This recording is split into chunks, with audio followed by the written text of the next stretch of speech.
BBS 부산 경남 라디오 830. 여러분 안녕하십니까? 건우문 홍순헌의 정치 클래스 시간입니다. 추석 연휴는 잘 보내셨습니까? 오늘 휴가를 내시고 연휴가 이어지는 분들도 계실 텐데요. 연휴 기간 내내 부산과 경남 지방에도 비가 오락가락해서 조금은 변덕스러웠던 것 같습니다. 다들 건강하게 연휴를 잘 마무리하시길 바라겠습니다. 연휴에도 정치권의 이슈는 쉬지 않았던 것 같습니다. 추석 연휴 동안 어떤 이야기들이 오고 갔는지 건우문 홍순헌 두 패널들을 모시고 지역의 관점에서 함께 들여다보도록 하겠습니다. 잠시 뒤에 두 분 만나 뵙겠습니다. 건우문 홍순헌의 정치 클래스 시작하겠습니다. 오늘도 두 분 만나보겠습니다. 오늘은 조금 스튜디오가 바뀌어서 두 분이 조금 더 긴장하시지 않을까 생각이 드는데 어쨌든 추석 인사 먼저 나누고 시작하도록 하겠습니다. 연휴 잘 보내셨습니까? 네. 연휴 잘 보내셨습니까? 잘 보내셨습니까? 어떻게 좀 시간들을 쓰셨어요? 그냥 시간이 그대로 흘러가는 것 같습니다. 네. 그렇게 별 다른 일은 없었고 평소와 다름없이 그냥 평범하게 있었던 네. 것 같습니다. 꾸준하게 꾸준하게 변함없이 확실히 이끌어 있었던 것 같습니다. 알겠습니다. 우리 홍 청장님 어떻게 보셨어요? 네, 뭐 지역분들 인사도 드리고 또 문자도 많이 받아서 문자 댓글도 드리고 하여튼 뭐 참 좋은 시간이었습니다. 더 많이 보내시는 입장이셨죠? 아니면 어땠습니까? 많이 보내는 입장이죠, 아무래도. 그렇죠. 네. 자, 추석 연휴 동안 변함없이 우리 정치권의 두 분은 두 분만의 역할을 열심히 하시고 다시 스튜디오로 돌아오셨습니다. 자, 추석 연휴 기간을 보냈기 때문에 추석 기간 동안 어떤 이야기들이 오고 갔는지 좀 말씀을 나눠봐야 될 것 같습니다. 추석 연휴 되면 이제 명절 때 많은 분들을 만나면서 이야기들이 오고 가는데 뭐 검찰청 뭐 폐지 부분이라든지 뭐 이진숙 위원장 뭐 체포 관련 사건도 있었어요. 그리고 뭐 김현지 전 총무비서관 이야기도 계속해서 흘러나오고 있고 등등의 많은 이슈들이 있었는데 이번 연휴 기간 동안 귀가 따갑도록 가장 많이 들은 이야기들은 두 분은 어떤 것들이 있는지 우선 여쭤보도록 하겠습니다. 어떤 부분부터 시작을 하시겠습니까? 건우문부터 시작하겠습니다. 우리 이번에는 김현지 총무비서관과 그리고 이진숙 위원장의 이슈가 가장 많았던 것 같은데요. 김현지 총무비서관의 국정감사 미출석 의혹이 더욱더 키우고 있고 그리고 출신, 학력, 경력, 이념, 재산 형성 등에 대한 의혹이 꼬리를 물고 있는 것 같습니다. 차후 이런 의혹들이 계속적으로 부각될 것으로 보이고요. 두 번째는 이진숙 위원장 이슈인데 경찰이 체포영장이 발부되고 수갑을 찬 이진숙 위원장이 이야기를 했습니다. 이재명 대통령인지 정청래 대표인지 아님 개딸들의 명령에 의해 체포영장이 발부되었는지 대하여 강한 의문점을 표시했습니다. 그리고 끝내 법원에서 영장이 기각되었는데요. 결국 이것은 경찰의 무리수가 이재명 정부의 민낯을 보여준다고 생각합니다. 네. 관련 내용들에 대해서 가장 많이 들으셨다 이런 말씀이시죠? 네. 자, 그러면 우리 홍순헌 박사님한테도 여쭤봐야 될 것 같습니다. 권 박사님 말씀하신 것은 중앙 언론이나 지방 언론을 통해서 하시는 말씀 그대로 오늘 또 답습하시는 것 같습니다. 계속 물타기 마시는 것 같습니다. 제가 들었던 또 저와 대화를 많이 했던 우리 시민들 또 우리 국민들의 입장에서는 아직도 물가나 민생의 부분은 여전히 어렵다. 이 부분이 굉장히 많았었고 민생 문제. 네. 그렇지만 나라는 이제 좀 바로 돌아가는 것 같다. 이런 말씀들이 오히려 저 귀에는 더 많았고 또 저와 대화를 하는 분들은 그런 말씀들을 많이 하셨던 것 같습니다. 네, 저는 이제 추석 되다 보니까 뭐 서울에 있던 우리 지인들도 오시고 뭐 대구에 있던 분도 오시고 대전에 있던 분도 오셔가지고 격렬하게 술 먹다가 싸웠던 기억이 납니다. 네. 하여튼 각지에서 바라보는 현재 생각들도 조금 다르다는 것을 좀 많이 느꼈던 뭐 추석 연휴가 아니었나라는 생각이 듭니다. 저는 지금 현재 상황이 정상적으로 돌아간다고 말씀하시는 분들은 어떤 시각을 갖고 계시는지 모르겠지만 저는 도저히 이해를 못하죠. 지금 정권 들어서 이제 4개월 정도 됐는데 네. 관세라든지 여러 가지 법과 제도를 지금 법안들을 다 통과시켜서 바꾸고 있는데 이 혼란스러운 시기가 지금 대한민국이 제대로 돌아가고 있다라고 말씀하신다는 분들의 생각이 어떨까? 저도 사실 의문점을 근데 가지고 그렇게 있습니다. 말씀하시는 분들도 다른 지역 분들은 굉장히 많으시더라고요. 왜 그렇게 성급하게 판단을 내리느냐. 특히 이제 PK에 있는 우리 지인들한테 그분들이 좀 강력하게 말씀을 많이 하시던데 그래서 여러 가지 우려스러운 점들도 있다라는 반응에 좀 더 시간을 줘야 된다 정권에 이런 분들도 있더라고요. 네. 박 부장님도 기자의 시각에서 지금 말씀하시는 거죠? 아닙니다. 저는 그때 지인들하고 만났을 때 여러 가지 얘기들을 자꾸 물타기 하지 마십시오. 저는 네네. 이제 힘 있는 네. 권력층들의 특권이 무너지는 모습들을 우리가 바라볼 수 있는 것이고 또 국민의 상식이 바로 잡혀가는 이런 대한민국의 과정이다. 이런 말씀들 많이 하고 계시거든요. 또 실질적으로 그렇습니다. 이진숙의 문제라든지 또 여러 가지 국민의힘 쪽에서 말씀들을 하고 계시는 이런 부분들에 대해서는 국민들의 입장에서는 큰 관심을 두고 있지 않는 것 같습니다. 특히 부산 지역에서는 더더욱 그러한 것이 민생이 너무 어렵거든요. 그리고 지역 경제가 너무 어렵거든요. 그리고 부산의 미래가 보이지 않는 그런 현실이 너무 답답한 국민이나 시민들의 관점이라는 거 이런 것들이 많이 있었습니다. 네.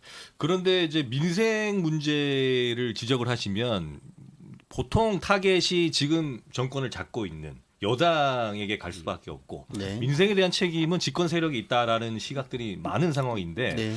그렇게 말씀하시면 좀 부담스럽지 않습니까? 그건 네. 인정해야죠. 네. 이제는 4개월 남짓 이재명 정부가 대한민국을 끌어가고 있는 입장 아닙니까? 네. 그럼에도 불구하고 아직까지도 민생을 걱정하는 국민들이 많이 계신다라고 하는 것은 어딘가는 우리 정부도 좀 더 집중적으로 민생에 관심을 가지고 또 더 집중해야 되겠다라는 생각은 저나 또 우리 민주당 소속의 모든 분들 또 이재명 정부 관계자 모든 분들은 그렇게 하고 있으리라고 생각하고 또 그렇게 하고 있습니다.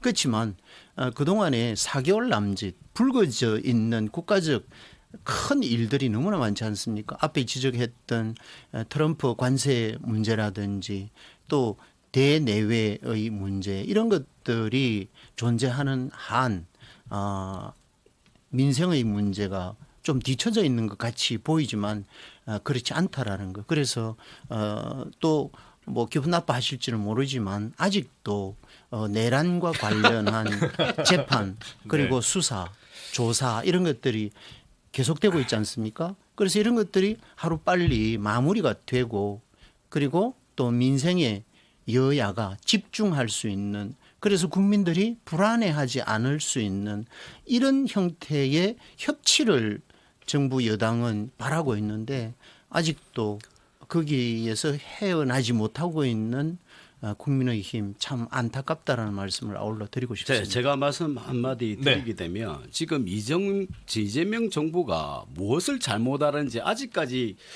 지각을 못하는 것 같아요. 지금 트럼프와의 관세 협상도 지금 제대로 이루어지지 않았고 방미했을 때 트럼프의 만남에 했던 회담에서도 결과물을 가져오지도 않은 부분이 민생이 어렵게 만들 수 있는 부분밖에 없습니다. 지금 환율 즉 달러는 지금 떨어지고 있는데 금값은 올라가고 있는데 지금 원화 가치는 떨어지고 있다. 즉 지금 1,400원대가 넘어가고 있는 상황에서 지금 그때 제가 말씀드릴 때 12월 달 정도 되면 경제학자들이 예측한 게 1,500원대로 간다고 이야기하면 정말로 지금 경제가 지금 무너질 가능성이 높다라고 지금 우려하는 부분이 많습니다. 그런데 이것은 이재명 정부가 무능하기 때문이라고 봐야 되지 이게 더 뭐 내란과 이 대한 정치 정치적 리스크는 아니라 보거든요. 그래서 저도 똑같습니다. 정치적 리스크에 대해서는 내란이라든지 윤석열 전 대통령이라든지 여러 가지 공격의 대상이 될 수는 있지만 지금 저희가 정치하는 이유가 국민들을 잘 먹고 잘 살게 하기 위한 방법 아닙니까? 그러면 지금 빨리 관세 협상 자동차라든지 철강도 문제가 많고 반도체도 문제가 많단 말입니다. 이에 대해서 적극적으로 통상 협상을 해야 되는데 그 협상을 하지 않고 지금 내수 경기가 안 좋아지는 것은 당연히 관세 협상에서 문제가 생기고 노란봉투법이 통과되고 상법이 통과되고 우리 대한민국의 지역에 아니면 국가적으로 기업이 자생할 수 있는 능력을 지금 싹을 다 자르고 있는 상태에서 어떻게 이 국가의 민생이 안정되고 국민들이 잘 먹고 잘 살게 할 수 있겠습니까? 그래서 이거는 상당히 어려서럽다고 말씀드리고 싶습니다. 네. 네. 권 박사님 입장에서는 지금 민생의 모든 문제들이 정치권의 여러 가지 리더십이라든지 정치권의 논란들 때문에 발생하고 있는 부분이라는 그런 지적을 하시는 것 같습니다. 자, 관세 문제를 한 방에 해결할 수 있는 것은 간단합니다. 미국 트럼프가 원하는 3,500억 불을 우리 대한민국에서 현금으로 네. 바로 입금시키면 내일이라도 네. 서명할 수 있습니다. 그게 대한민국을 위한 길인가요? 그게 유능한 이재명 정부가 해야 할 일인가요? 그걸 하지 않고 그 강한 막강한 미국 트럼프와 싸우고 있는 이재명이야말로 또 이재명 정부야말로 유능한 정부인 거죠. 그게 유능하지 못하다고 하면 벌써 사인하고 말았겠죠. 그리고 지금 국가적인 내란에 가까운 충돌 사태가 벌어졌겠죠. 하지만 유능한 이재명 정부는 그렇게 하지 않고 있습니다. 끝까지 대한민국 지키기 위해서 대한민국 경제와 또 대한민국 민생을 지키기 위해서 막강한 트럼프와 싸우고 있다라는 거. 그리고 그 싸우는 것이 총칼 들고 싸우는 것이 아니지 않습니까? 펜으로 싸우고 있습니다. 그리고 실력으로 싸우고 있습니다. 며칠 전에 김정관 우리 장관께서 미국에 다녀왔지 않습니까? 러터닉 장관과 많은 대화를 나누고 있고 또 그런 협상 과정을 보면 아마도 이번에 10월 말에 경주에서 개최되는 APEC 회의에서 트럼프 그리고 시진핑 등등 막강한 국가의 대통령들 다 오지 않습니까? 그 자리에서 아마 해결이 될 가능성이 크다라는 걸 꼭 염두에 두시고 지금은 우리가 말씀하시듯이 그렇게 국민의 힘이 대한민국이 어렵고 그렇다고 하면 국민의 힘은 지금 그런 주장을 해서는 안 되죠. 대통령이 사실도 아닌 48시간을 비웠다라고 하는 그런 주장이나 김현지 전 총무수석이 국감에 나올 거냐 말 거냐 이것을 놓고 따지고 그것을 정쟁화하는 모습에 국민들은 과연 옳다고 생각할까요? 대한민국 정부는 유능합니다. 네. 제가 추석 연휴 때 우리 각 지역에서 오신 지인분들하고 저녁 자리에 지금 있는 듯한 그런 느낌도 들면서 네, 다양한 시각들이 국민들을 가지고 있다라는 생각을 여러분들께서 판단을 해주시면 될 것 같습니다. 자, 그러면 추석 연휴 기간 동안 내가 뽑은 주간 묻혀진 이슈에 대해서 여쭤보도록 하겠습니다. 두 분은 묻혀진 이슈, 추석 연휴 동안 어떤 것들이 국민들이 좀 더 아셨어야 하는데 이게 알려지지 않았다라고 생각을 하는지 여쭤보도록 하겠습니다. 이 질문은 어떤 분부터 대답을 하시죠? 알려지지 않았다는 보다는 이재명 대통령의 냉장고를 부탁해 출연에 대해서 여러 가지 묻혀진 이슈라는 거죠. 많이 알려졌던 것 같은데. 그런데 지금 그 부분이 48시간에 대한 의무점을 가지고 고소고발이 일어나다 보니까 빠르게 좀 이게 이슈가 부각될 때는 언론에서도 빨리 진화되는 모습 이들을 많이 보여주는 것 같고 사실은 지금 국가정보원의 화재 사건 때문에 공무원 한 분이 유명을 달리하는 부분이 있었는데 이 대통령께서 요 예능을 출연했다는 부분이 문제가 많다라는 말씀을 드리고 있는 거고요. 그래서 지금 보면 이것은 다 차후에 반드시 밝혀질 것이라고 생각합니다. 누구의 말이 진실인지. 그건 분명히 나타날 것이고요. 그 부분에서는 국민의힘에서도 지금 볼 때는 문제가 있기 때문에 그 의혹을 제기한 것이고 그 의혹을 제기했는데 당 대표까지 고소를 한다는 거는 이거는 사실 입틀막을 하겠다라는 말밖에 생각이 안 나는 것 같습니다. 네. 여러 가지 비판을 할 수는 있지만 그게 꼭 법적인 문제, 뭐 사법적 문제로까지 이어질 필요가 있느냐라는 지적을 하시는 것 같은데 민주당은 너무 좋아하는 것 같아요. 고소 고발을. 자, 그렇게 생각합니다. 네. 주간 묻혀진 이슈, 대통령의 예능 출연에 대해서 좀 더 그 이면들이 많이 좀 알려져야 된다. 뭐 그런 네. 말씀이신 것 같습니다. 그리고 한 가지 더 있습니다. 네. 지금 보니까 국회의원들 떡값이 이번에 425만 원이 지급되었다는데 이것도 참 어처구니가 없죠. 지금 경기도 너무 안 좋은 상태에서 국민들께서 힘들게 지금 그 지탱을 하고 있는데 여기에 대한 떡값이 425만 원 온다는 것은 많긴 많네요. 예, 이거 네. 참 문제가 있고요. 네, 많긴 이 많아요. 부분은 네. 사실 네팔이라든지 인도네시아에 대한 같은 시국이 안 되란 법 없듯이 지금 정치하시는 분들도 저희도 마찬가지겠지만 네. 좀 각성을 해야 되지 않겠나 생각합니다. 알겠습니다. 자, 홍 청장님은 주간 묻혀진 이슈 어떤 점을 좀 꼽으시겠습니까? 네, 저는 기장 해수 담수화 부분에 대해서 네. 한번 짚고 넘어가야 될 네, 필요가 말씀하십시오. 있다. 네. 우리 부산 시민들이 가장 큰 어려움 중에 하나가 먹는 물의 문제거든요. 물 문제죠. 네. 전국에서 원수의 수질이 가장 나쁘다고 해도 과언이 아닌 낙동강 원수를 우리는 수십 년 동안 부산 시민이 정수를 해서 네. 먹고 있습니다. 그런데 과거에 대구 경북 쪽에 페놀 사건이 터졌을 때 부산 시민들이 얼마나 큰 걱정을 했습니까?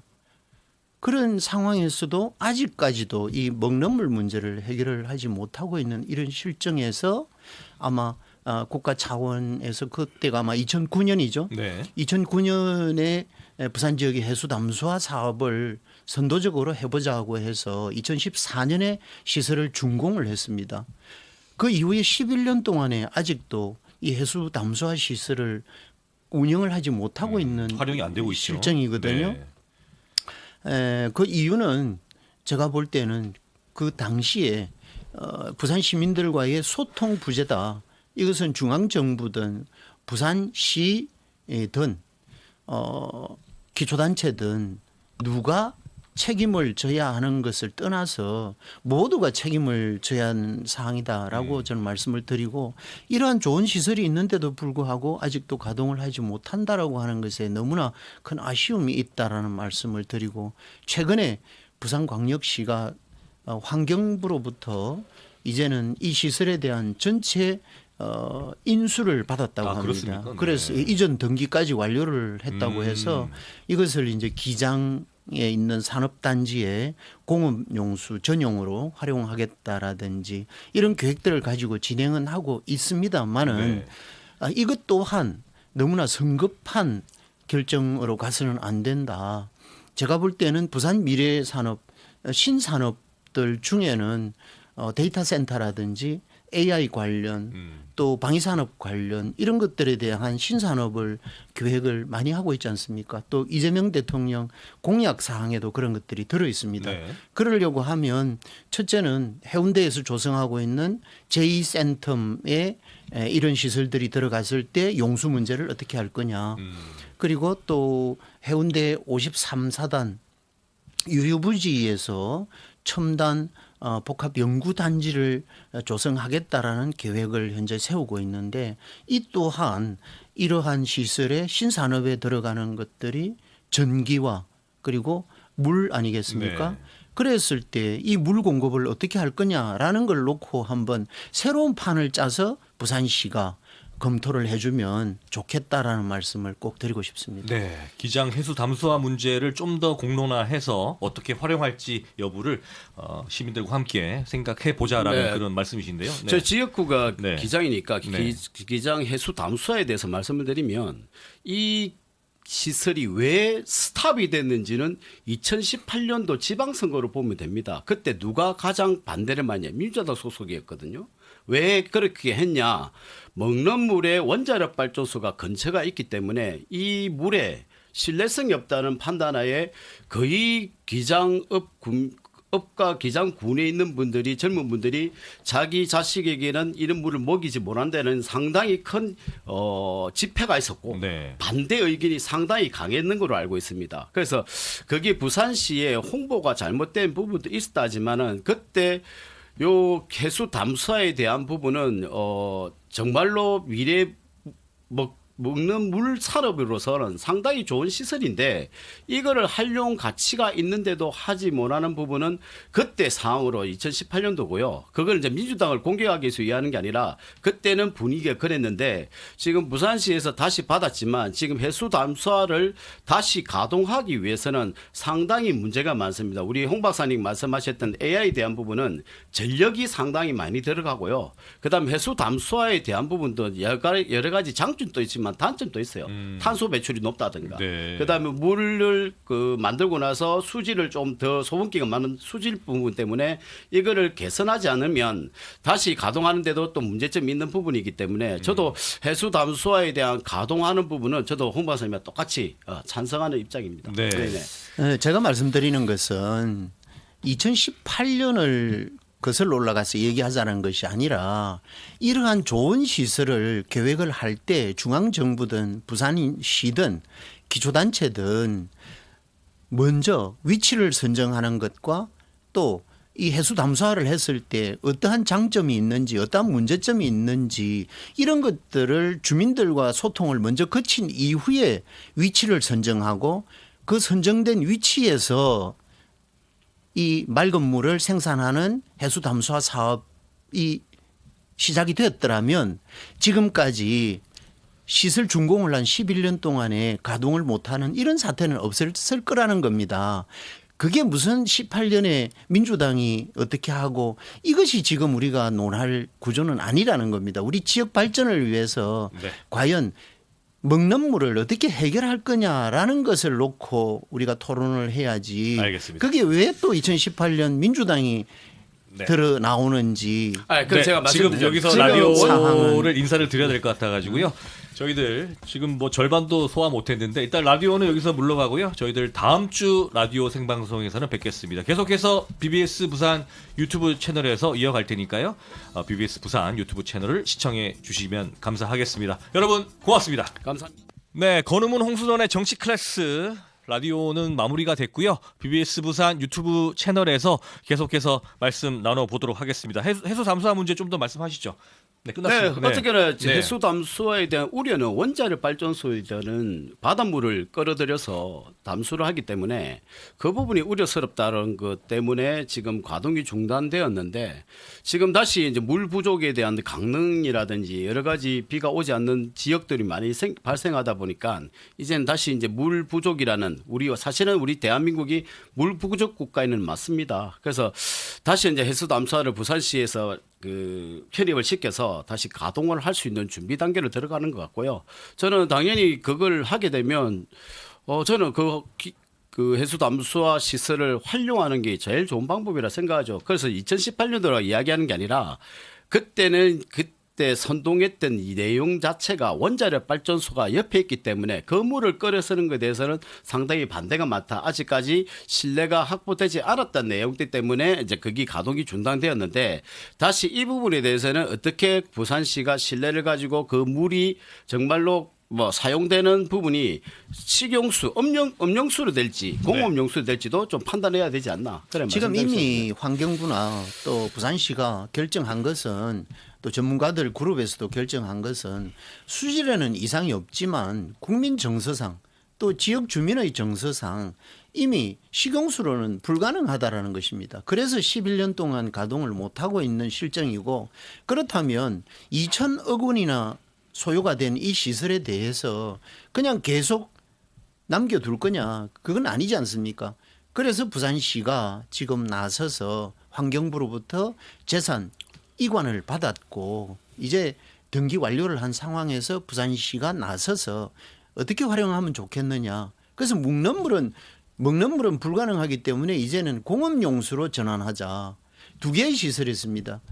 그 시설 중에 하나는 기장에서 발생되는 오폐수를 여기에다가 보내서 정화 처리를 하고 고도 처리가 가능하기 때문에 네.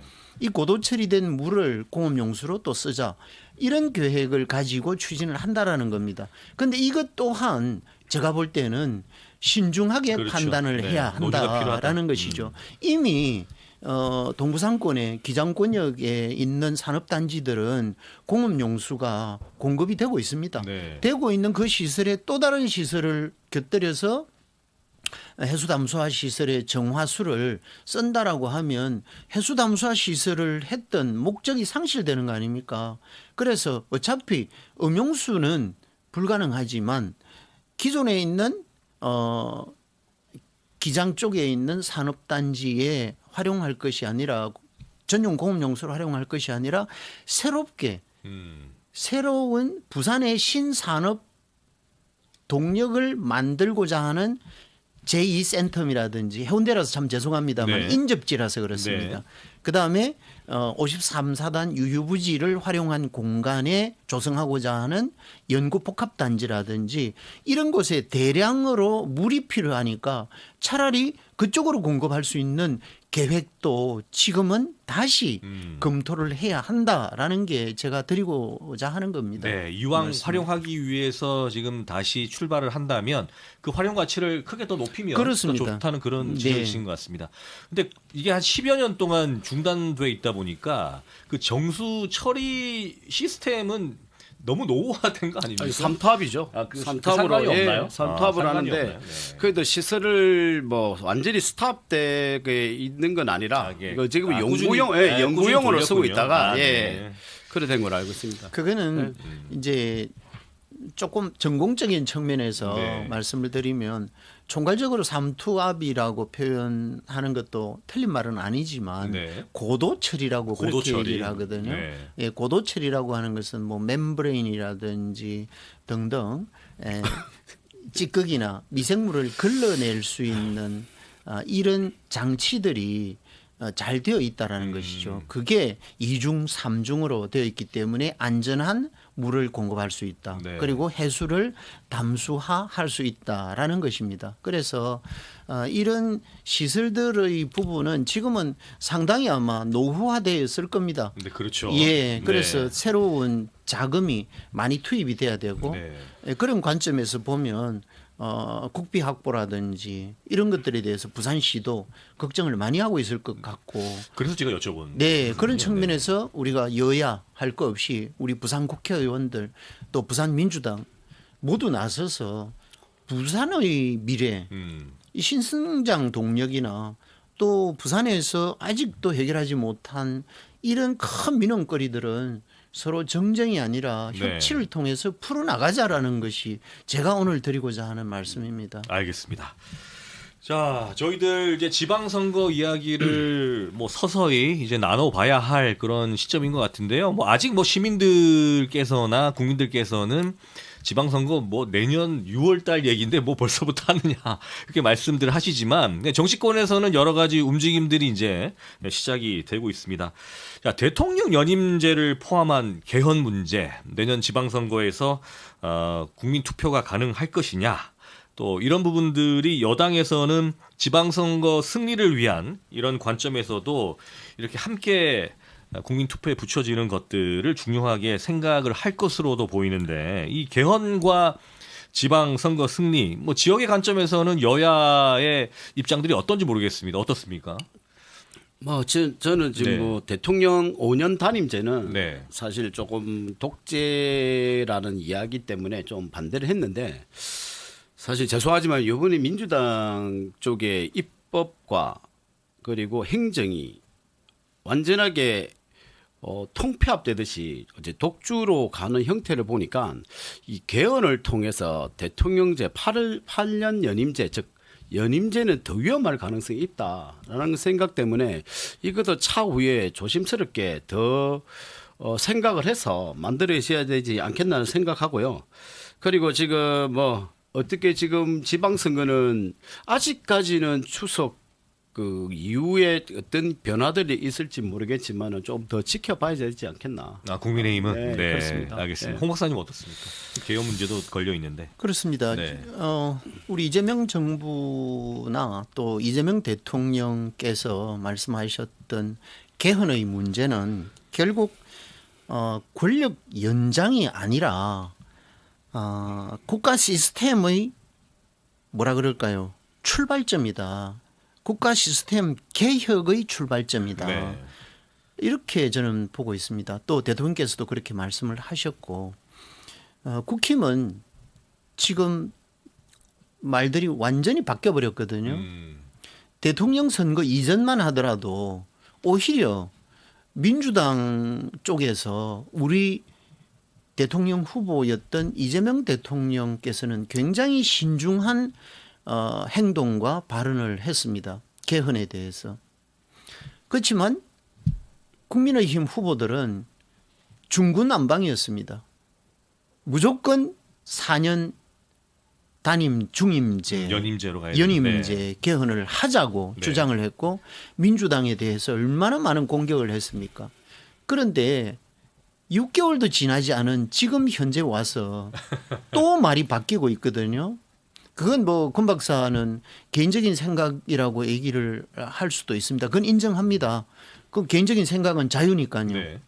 하지만 현재 대한민국에서 처해 있는 이러한 사항들 계속 말씀하시는 국회의원들의 권한의 문제, 특권의 문제 그 얘기들을 문제가 있다라고 얘기하면서도 그러면 국회의원의 특권 하나만 놓고 보더라도 어떻게 조정할 수가 있습니까? 어떻게 완화시킬 수 있고 어떻게 약화시킬 수 있을까요? 그것은 결국은 개헌하지 않으면 불가능하지 않습니까? 입으로는 국회의원 특권 문제가 있다라고 하고 행동은 하지 않는 권 박사님 그리고 국민의힘 이 부분에 대해서는 우리가 신중할 필요가 있다라는 것이고 그리고 정치는 결국은 국민이 판단하고 국가 권력은 국민이 주는 것이라는 것은 우리가 지금 몸소 깨닫고 있지 않습니까? 그런 상황에서 5년 단임은 벌써 유신 독재가 끝난 군사 정부 때 우리가 급하게 만들어 놨던 임시법이나 임시헌법이나 마찬가지였습니다. 그것을 이제는 거의 40년이 지난 이 시점에는 한 번쯤은 고민을 하고도 남을 상황이죠. 노무현 대통령 시절부터 원 포인트라도 제발 5년 단임제의 문제가 대한민국 정치를 이렇게 흔들고 있다. 그리고 양극화시키고 있다. 국민을 괴롭히고 있다. 국민을 못 살게 굴고 있다라고 하는 이 전제를 우리는 이미 알고 있습니다. 네. 그렇다면 지금 시점에는 이 개헌이 왜 필요한지를 신중하게 좀 검토를 하고 또 이 개헌이 된다고 하면 절호의 기회라고 하는 것이죠. 내년 지방선거가 있기 때문에 지방선거에서 개헌에 관련된 국민투표를 동시에 진행할 수 있다면 국가 예산도 적게 들 뿐더러 큰 마찰도 적게 발생될 가능성이 있기 때문에 이재명 정부는 이번에 큰 기회가 왔다라는 걸 국민께 설득하고 있는 것입니다. 네. 자, 제가 말씀드리면 아까 저희가 국회의원 특권 폐지에 대한 부분은 개헌뿐만 아니라 특별위원회를 만들어서 국회의원 3분의 2가 통과되면 국회의원 특권에 대한 불체포 특권에는 면책 특권이 없어지게 돼 있습니다. 지금 개헌이 국회의원 폐지 그리고 대통령 연임제에 대한 부분을 이야기하는지 어떤 부분도 아직까지 결정된 부분이 아니기 때문에 말씀만 드리는 거고요.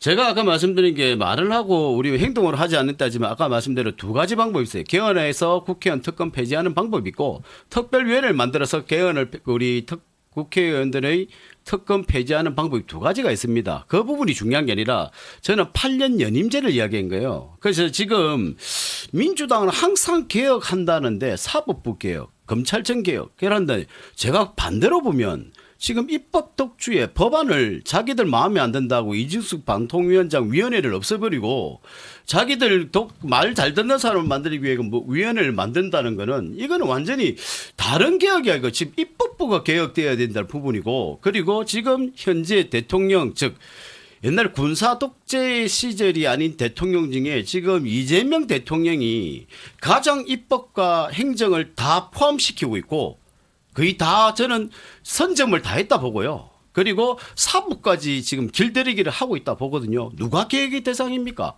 국민의힘의 개혁의 대상입니까? 민주당의 개혁의 대상입니까? 이재명 대통령의 개혁의 대상입니까? 저는 반대로 묻고 싶은 거예요. 저는 지금 권력이 최고 정점이 누구냐? 이재명 대통령이거든요. 그리고 지금 현재 입법 민주당의 입법을 만드는 지금 국회의원들이 최고인데 지금 국민들한테는 검찰 독재라고 이야기하고 뭐 사법부라고 이야기해서 조의대 출석해라고 이야기하는 거는 어쨌거나 사법부를 지금 길들이게 하기 위한 방법 아닙니까? 그다음 내란 특검도 자꾸 만들어서 이 긴 시간 동안 세금을 낭비하고 있고 이 긴 시간 동안 뭘 위해서 하는지 모르겠지만 지금 이대로 간다는 거는 다시 보면 개혁의 대상이 민주당이지 어떻게 지금 뭐 국민의힘이 잘못되고 뭐 연임제고 이렇게 개헌에 대한 부분을 이야기한다는 거는 진짜 저는 어불성설이라 보거든요.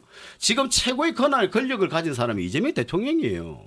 그러면 개혁은 힘 있는 기관을 개혁하자고 이야기했으면 지금 다 반대로 이재명 대통령이나 지금 민주당이 개혁해야 되죠.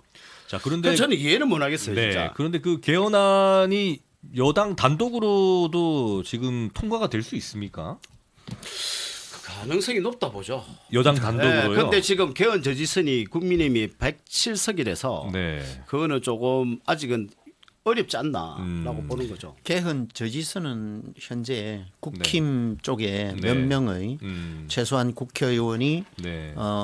동의를 해주지 않으면 네. 불가능하죠. 그래서 이것은 여야 합의가 네. 반드시 필요하고 또 국민적 동의가 그렇죠. 필요한 것 아니겠습니까? 네.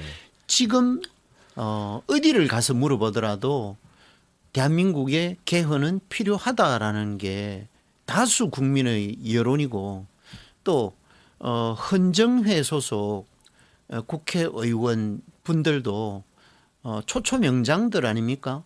그분들도 한결같이 개헌이 필요하다라고 하는 정도가 아니라 걱정을 하고 있습니다. 국민의힘 뭐 상대하기 싫은 금방 뭐 얘기했던 그런 부분들에 대해서는 말도 안 되는 얘기이기 때문에 네. 내가 거론을 안 하고 싶습니다. 알겠습니다. 이제는 넘어가면 좋겠습니다. 이 부분. 자, 연휴 기간 동안 뭐 부산도 마찬가지고 각 시도별로도 후보자들에 대한 뭐 함합평들이 많이 흘러나왔습니다. 뭐 각종 매체들을 통해서 뭐 유튜브 세계 속에서도 뭐 그런 이야기들이 많이 오고 갔는데 부산민주당은 부산시당위원장도 사퇴를 하면서 부산시장에 내년 도전하겠다 이렇게 말씀을 하시고 뭐 그런 민주당의 어떤 내년 부산시장 후보라든지 이런 후보자들의 움직임 그리고 국민의힘의 어떤 박형준 시장의 대항마라든지 뭐 이런 부분들이 연휴 기간 동안 좀 이렇게 감지되는 게 있었습니까? 좀 여쭤보고 싶어서. 네, 권 박사님. 지금 사실 부산시장 여론조사가 한번 그 지방지에 한번 실린 적이 있어서 네. 지금 박용준 시장이 조금 밀린다. 네. 속된 말로 이야기하면 했는데 지금 분위기가 좀 반전 조심스럽게 생각하면 좀 반전이 일어나고 있고 리얼미터라든지 일반 중앙에 있는 여론조사 기관에서도 지금 이재명 대통령 지지도라든지 민주당 지지도가 지금 약간 하락 추세로 가고 있고 네. 하다 보면 이거는 조금 차후에 국민의힘에서도 조금 더 관망하고 더 지켜봐야 될 문제하고 그리고 지금 박용진 시장의 대항마가 국민의힘에서는 없는 것 같아요. 그래서 지금 다른 여러 가지 후보군이 이름은 올라오지만 아직까지 실질적으로 이렇게 보여지는 네. 분들이 안 계신다. 그래서 그게 더 위험하다. 네. 좀 나름대로 경쟁자들이 만들어져서 서로 경쟁을 해서 컨벤션 효과를 만들어 가지고 조금 올라오는 부분이 필요하지. 지금 박용준 시장만 혼자만으로 해서는 이벤트적인 성향이 없다. 그래서 이 부분도 조금 지켜보면서 지금 부산시장에 대한 함합평은 몇 분이 있었으나 지금 아예 언론 쪽에 나오지 않고 있거든요. 그래서 지금 이 부분도 국민의힘에서도 지금 심각하게 바라보면서 가야 되지 않겠나라고 네. 생각합니다. 뭐 경쟁 속에 또 여러 가지 주목을 받는 부분도 있으니까 네, 그렇죠. 국민의힘도 고민은 많을 것 같다는 그런 생각이 그렇죠. 드네요. 네. 저 민주당은 뭐 시당위원장 사퇴를 하면서 내부적으로 시당 내에서가 되게 좀 정리가 돼야 될 것 같은데 어떻습니까? 그 이후에. 네, 시당위원장 네. 사퇴는 네. 우리 당은 당규상 9월 30일까지는 현재 광역시도당 위원장은 사퇴를 해야 내년 지방선거에 출마할 수 있다라는 규정 때문에 사퇴를 했었고요. 네. 그런 측면에서 그 여러 가지 과정들을 보면 이제는 확실하게 부산민주당은 새로운 세대 그리고 또 새 정치로 나아가고 있다라는 측면에서 네. 우리가 얘기를 한번 해볼 필요가 있다. 왜냐하면 국민의힘은 여전히 과거 프레임에 사로잡혀 있는 그런 실정입니다. 네. 그래서 앞서 금 박사도 얘기했지만 후보조차도 기존의 박형준 시장을 뛰어넘지 못하고 있는 그런 실정이거든요. 그렇다고 하면 이 과거에 존재했던 박형준 시장의 그 후보 라인 이걸 놓고 보면 새로운 인물은 없다라는 것이죠. 부재하다라는 것 아니겠습니까? 네.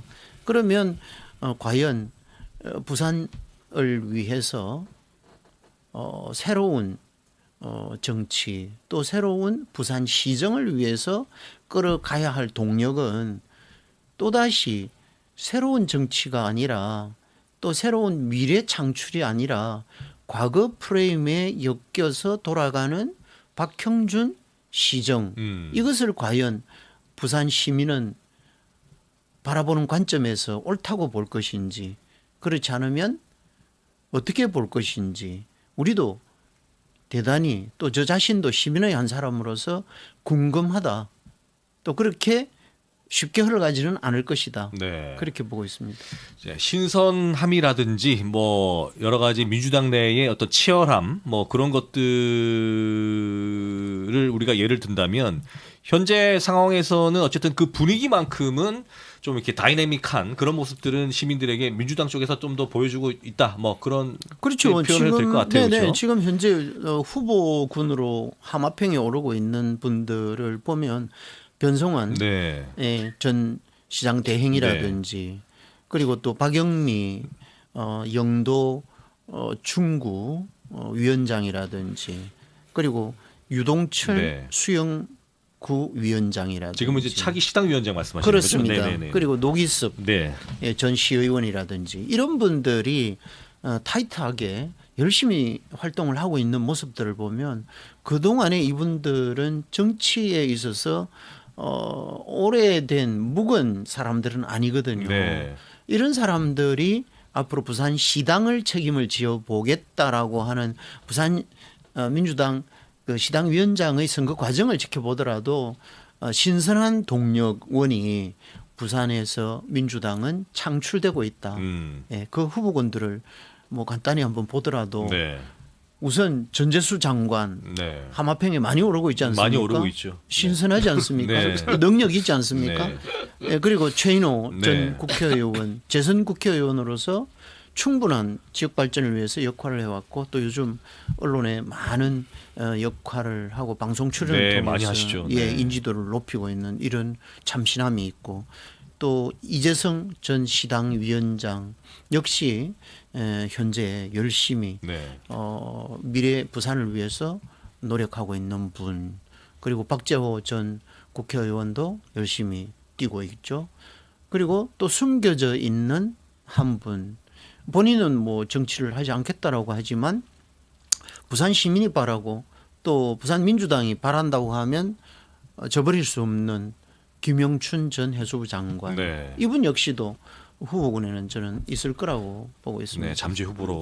네. 저는 저희 말씀대로 지금 박영준 시장에 대한 대항마가 국민의힘이 없다는 것은 그만큼 박영준 시장에 대한 독보적인 존재감 때문에 없는 것이고 여러 가지 삼성 국회의원이나 몇몇들이 있고요. 그리고 저희는 구태에 의한 이제 정치에 대한 프레임이 갇혔다고 하는데 제가 지금 우리 홍 박사님 하시면 민주당 지금 그 부산시장 후보군들도 똑같은 형태의 정치를 오래 하신 분들이 나오시는 거거든요.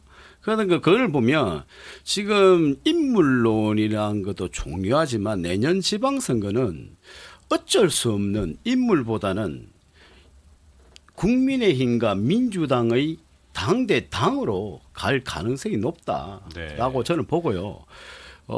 그렇게 될 수밖에 없는 게 지금 너무 혼란스러운 정치 상황에서 국민의힘 쪽에서는 절대 질 수 없는 방어선이 되는 게 부산일 수밖에 없는 부분이기 때문에 최선을 다할 것이라 보는데 참신하지 않다. 아니고 그냥 독보적인 존재이기 때문에 후보군이 나타나지도 않고 여론조사를 돌려도 그만큼의 뛰어난 분이 안 계시기 때문에 부산시장 갈 수 있는 부분이고 어차피 홍 박사님이 또 부산시장 나올 수도 있고 건우무이도 나올 수도 있습니다. 네. 나름대로 나올 수 있지만 네. 지금 상황으로서는 몇 분의 언론에 대한 그 한마평만 올라올 뿐이지 이것은 내년 요번 연도 12월 달, 1, 2월 달을 가봐야지 알겠습니다. 그만큼 후보군이 생각하지 않겠나 콩 생각합니다. 박사님이 뇌를 통해서 물타기 하겠다는 것은 그건 별로 기분 좋은 소리는 아닌데 아무튼 민주당 부산의 입장에서는 이 홍순원과 같은 네. 참신한 인물들도 아직 말을 안 하고 있을 뿐이지 네. 잠재적인 능력을 가진 분들은 여럿 있다라는 네. 말씀만 드립니다. 저도 저희들 인정하고 예, 있습니다. 저희들 수면 아래에서는 예. 아직까지 잘 모르겠다는 말씀을 전해드리면서 자, 마지막으로 뭐 BUTX 얘기를 잠깐 여쭤보고 마무리를 하겠습니다. 어쨌든 추석 연휴 전에 부산시에서 대대적으로 발표를 했어요. 저희가 이 시간에 홍순원 청장님이 2030년까지는 수소 열차가 무리다라고 이제 지적을 하셨는데 그 공기가 좀 길어져서 뭐 2030년 초반까지 좀 옮겨가는 것 같더라고요. 이 부분은 어떻게 발표 좀 어떻게 보셨어요? 네. 우선 10월 1일 날 한국개발연구원 KDI에서 발표를 했죠. 민자 적격성 조사 통과가 되었는데 부산 시민으로서 축하드립니다. 그리고 집권 여당으로서 이 부분에 대해서 부산 발전을 위해서 우리도 큰 역할을 해왔고 또 앞으로도 해야겠다라는 각오도 새롭게 다져지는 그런 시간입니다. 문제는 금방 지적했듯이 당초에는 부산시가 2030년 목표를 두고 진행을 했는데 그건 어렵다고 제가 말씀을 드렸지 네. 않습니까? 근데 그 방향을 바꿨습니다. 이제는 가덕신공항 개항 시기와 맞물려서 가겠다. 네. 그러면 개항 시기가 가덕신공항인 경우에 한 2년 정도 딜레이가 될 가능성이 크거든요. 네. 그렇다면 2032년 정도 빠르면 2031년 말 정도 이렇게 BUTX가 가능하다고 하면 뭐 현실화는 될 것 같다라는 말씀을 드리고 싶은데 이 자리를 빌어서 네. 또 다른 이제 걱정을 한다고 하면 지난번에 말씀드렸던 대부분의 그 경기권의 수도권의 GTX 같은 경우에는 전기 동력을 이용한 전기 차량을 이용을 하지 않습니까? 네. 근데 우리 부산 BUTX인 경우에는 수소 차량을 이용하겠다라는 겁니다. 수소 차량은 아직 개발은 되어 있지만 실용화가 완전하게 되어 있지 않은 그런 상황에서 과연 2031년이 되든 2032년이 되든 개통 시기에 이 수소 차량 시스템을 최초로 가동 가능하겠느냐 하는 거 이것을 우리가 놓고 좀 더 적극적인 검토가 돼야 된다. 그런 관점에서 보면 지금이라도 수소 시스템은 차량의 문제이기 때문에 그 차량이 완전히 실용성이 있다라고 판단되면 그때 활용하면 되니까 우선은 GTX처럼 전기 차량을 가동을 하는 방안도 부산시에서 신중하게 검토를 해보면 어떨까 하는 말씀을 아울러 드리고 싶습니다. 알겠습니다. 마지막으로 네. 예.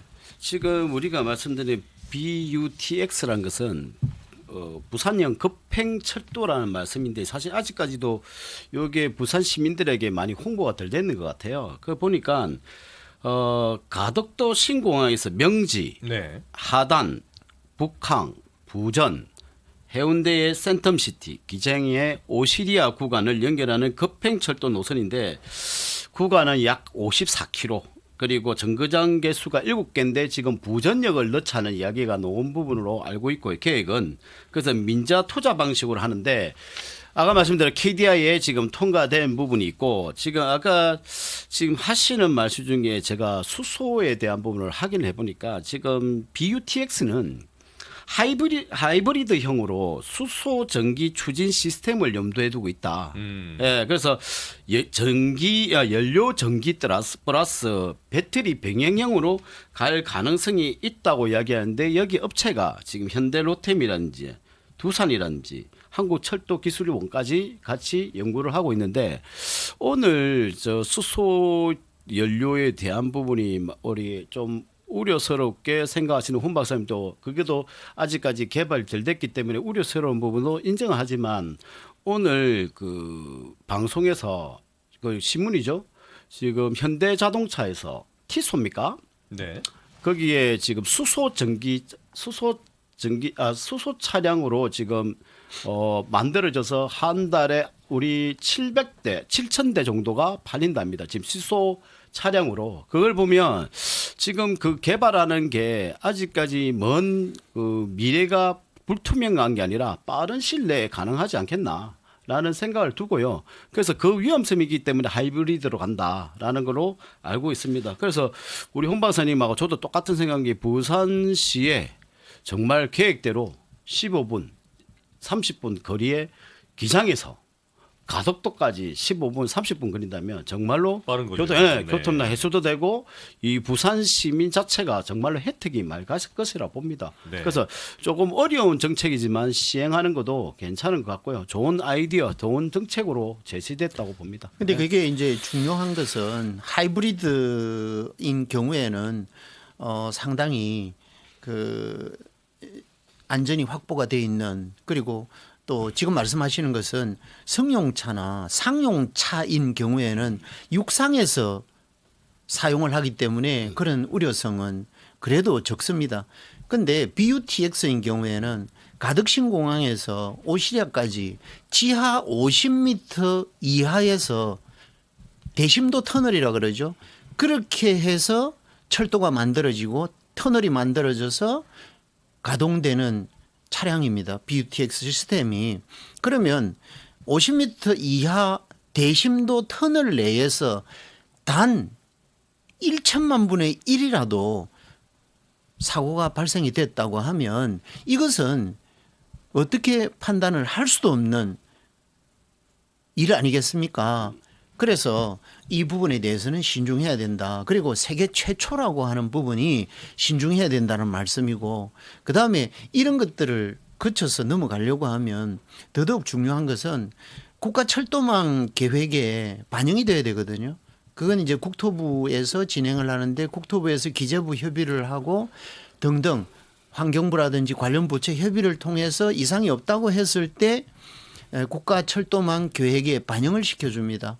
그거를 이미 부산시가 24년 5월에 제5차 국가철도망 계획 반영을 시켜달라고 올려놨는데 아직도 반영이 안 되고 있거든요.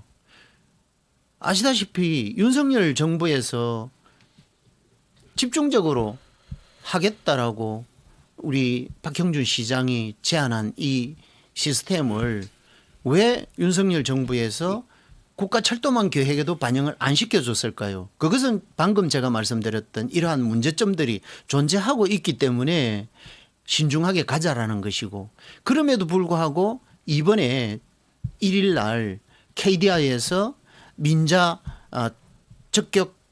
투자 적격 심사를 통과시킨 것은 바로 불경 30분 이내에 소통시키겠다라고 하는 이재명 대통령의 공약 사항이 잘 결합이 되어 있었기 때문에 나는 이런 일이 가능했다라고 생각하거든요.